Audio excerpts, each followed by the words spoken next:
G'day, it's Rick Casagrande from Eureka Gun Co. again. Just want to bring a quick few update with what we have been doing with the Eureka and where we're at with it at the moment. So we've made some changes. I think mentioned before, we're now free floating, or we were going to, but we now have free floated the fore end, which is excellent. And part of that also is that the barrel block that holds the barrel in, where the fore end screws to, is now going to be increased as well by a further 20 millimetres to actually get 4 screws in on either side and make the fore end a hell of a lot more rigid, so that we don't get any vibration and any movement in the fore end for anybody who wants to use it across tripods and the like. The gas system, we've made some changes to the gas rod, just changing from a single to 3-piece, which we had done before, but we've now made them a specific length so that we can actually take the gas system apart. So that without taking the block off, because the block is now going to be held in with 2 dowel pins, and those dowel pins are the barrels are drilled for those dowel pins. We've got plenty of room in there to make sure that the gas block, if it ever has to be removed, will go back on in exactly the same place. So we've done that. We've also made a charging handle that we're pretty sure will be the final product. We're happy with it at the moment, and so it's recessed into the bolt so that it will slide back under the over the top receiver, or underneath the top receiver, and doesn't jam anywhere, which was obviously important. And the triggers we've sorted, and I think basically the changes, that's about it in terms of refinement. The weapon is still firing. We're still taking it to the range, doing 200 or 300 rounds each time we go out, and we're still reasonably running it more dry than with any form of grease or oil, as we can show you here. And so from that point of view, we're happy with where we're at the moment. From a production perspective, we probably should advise that barrels are ordered. The receiver material has just arrived in the factory, and they will start being processed within the next 5 to 7 working days. Fore ends have been ordered.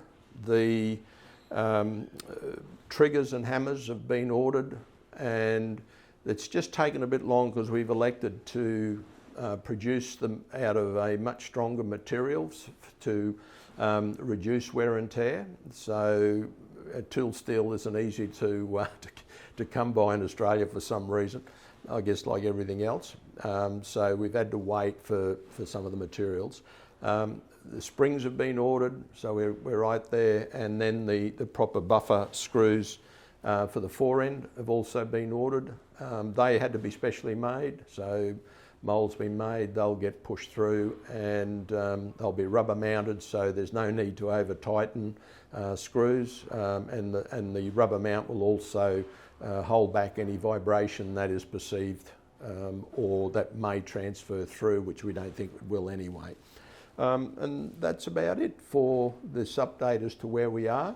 But let's have a look at how this gas system strips down, and it's quite simple. Really, we want to be able to take the gas rod, spring and everything out without removing the gas piston, because realistically, once you've got this out, that can be cleaned from that side, from this side.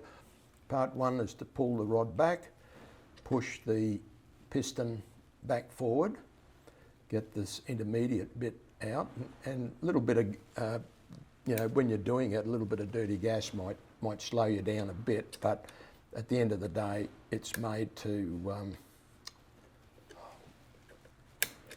come out just like that, and then you take the gas piston out, and then the whole cleaning caboodle comes out with it. and then it's an easy squirt in there if you need, and certainly squirt in there of some sort of cleaner. You'll see the gas holes here which release the gas sideways so it doesn't come back in your face when the piston gets to the end of the stroke. Putting it back, you'll see we've got a washer there, and that just goes back in through the cutout. We put the gas piston in next, intermediate piece in, if I get it the right way around.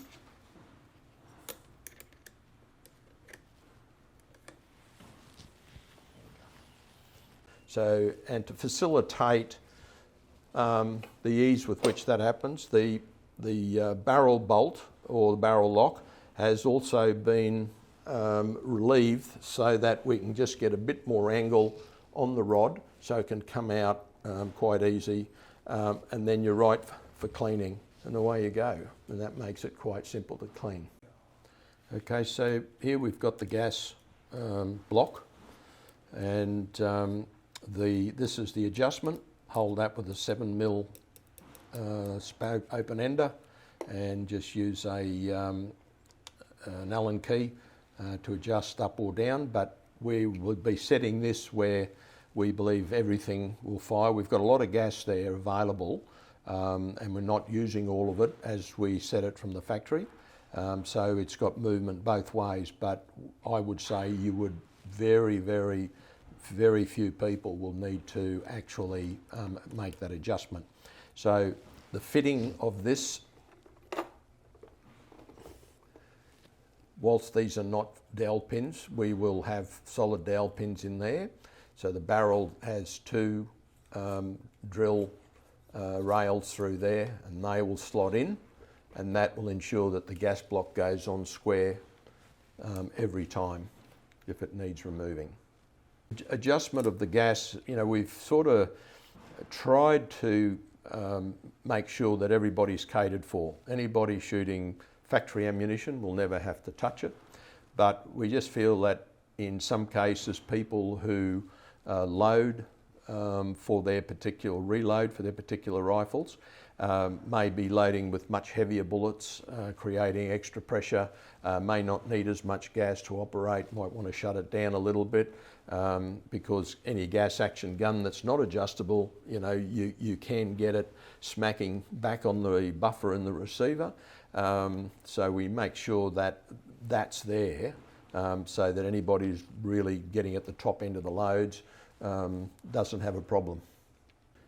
So with respect to parts that we've ordered, the longest lead time is the barrels from Green Mountain Arms, and they are saying delivery by sometime in June, and that's the longest. So springs, fore ends are between 30 and 40 days, so we're expecting to be able to handle those within that time period. So the barrels are the longest issue, but within that time everything else will actually be sitting here waiting and assembled, waiting for the barrels to come in. So they come in with the barrel extension and chambered, so that all they got to do is go straight in and we're done. So it's not as though when they get here we've got extra work to do.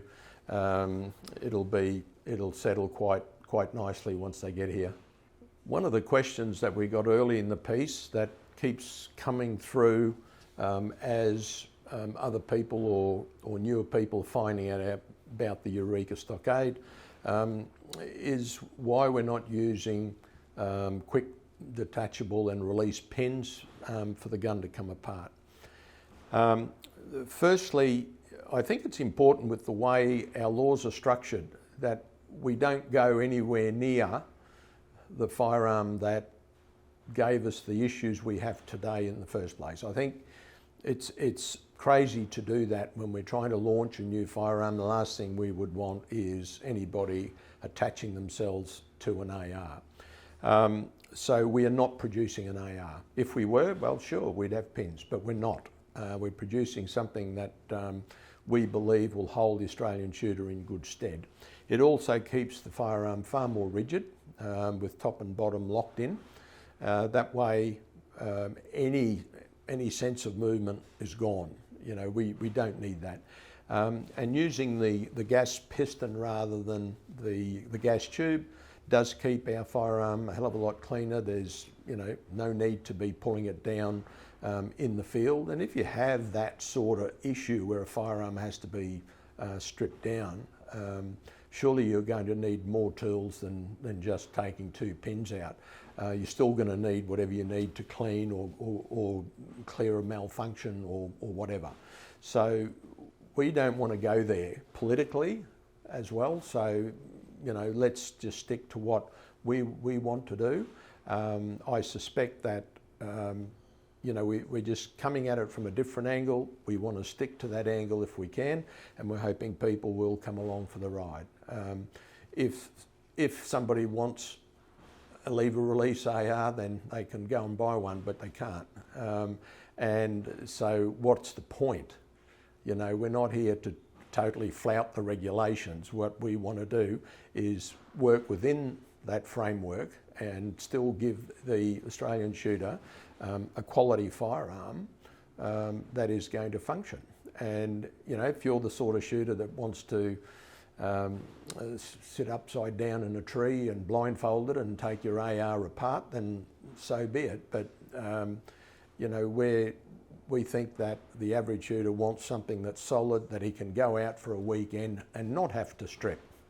That's the sole purpose of our severe testing as well. You know, that regime we're hoping will build non-fragility into the firearm that we are producing basically for you.